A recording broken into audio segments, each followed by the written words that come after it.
message ko sa Pilipino. Kabalo mo ko, alam ko ba, how he took his oath seriously. Gihimo niya ang tanan para sa Pilipino. Gusto niya may maayos na buhay ang bawat Pilipino. Gi-make sure niya na ang mga tao maka-avail sa medical assistance when he was president. Gi-make sure niya na before landing ang bagyo, na siya dito, mag-una na siya dito. Katong sa Marawi, gi-make sure niya mapala ang kagubot. Even sa iyang katigulangon, naningkamot yun siya, katong siya naglingkod na presidente. Miski nakapoy siya, wala makabalo na during the time na pandemic, almost failing na iyang health. Pero gusto gito niya mag-cabinet meeting pa rin. He does not care kung magka-COVID siya. He doesn't deserve this kind of treatment. Di na magani, gusto na siyang trabaho. Di na gusto magdagan ng papolitika. Ang tao lang si umugos niya. Kinakatilang mo sa kind of leadership na iyang ihatag. You may find his mouth very foul. Nasulti siya o kuan. Igo naman siya mangisog. I remember the time na ginan ako ayuhan ng Pasig River. Ginan ako na siya. Dali naman na mag-isog-isog lang ka. Maura man na iya ha. Ang isog-isog niya na resulta. Mayroon tayo nag-abuso na siya during sa iyang presidency. Wala nag-abuso. Wala ngawat. Ipakumaba siya, miski presidente na siya.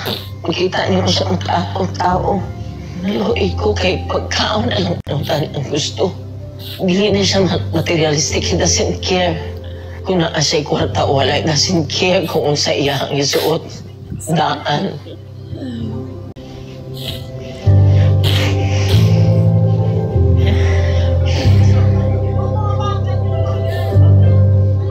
Wala ko pa lang sa akong pagtabang. Kasi kaluoy lang ang tao.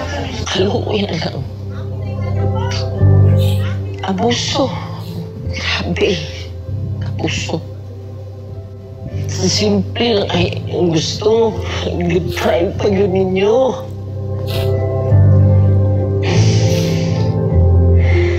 Simple lang kayong gusto na. Deprive rin. Miski gipatay na utangin mo siya. Dito. Kidnap ninyo. May 80 years old na siya. Kabalo mo kasi ang health. Wala tanan. Wala ganit medisina. Kaya gikan niya sa Hong Kong. Good for 3 days lang iyang dala. Pati sa nina. Grabe, gusto.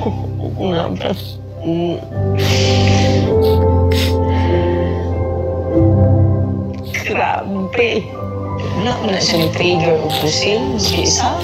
Wala mo na siya gi-usil. Wala mo na siya gidunggab. Yung accusations, 9 kabuo. Asma ng 9. Wala mo ganyan iya magkiti. Siguro ng 9 na nag-inaccuse siya. Ako gani, grabe gani.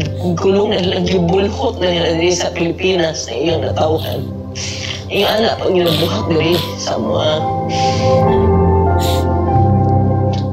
Hindi ko katulog, hindi ko makapuyo sa among sariling balay. Balo ka ba? First night na ako gikan sa katong pag-abot na mo uguan. Wala na ako nakauli sa among balay. Plano-plano na lang ko asa ko matulog. Ay, lang ko. Wala ko kabalong sa wala ko kabalong sa ako. Pero ilo kayo, hindi mo pagkaon na ba? Hindi saya lang ang gusto, anak. Kung uba naghandong, umansyon ka na sa dili. God. Maghangyo ko sa inyo. Di tabundang pagkadya sa babalik. Ayaw yun mo undang. Di tabundang. Please continue to pray for him. And for us, Mama, sana mo tabang, Pilipino, tabang.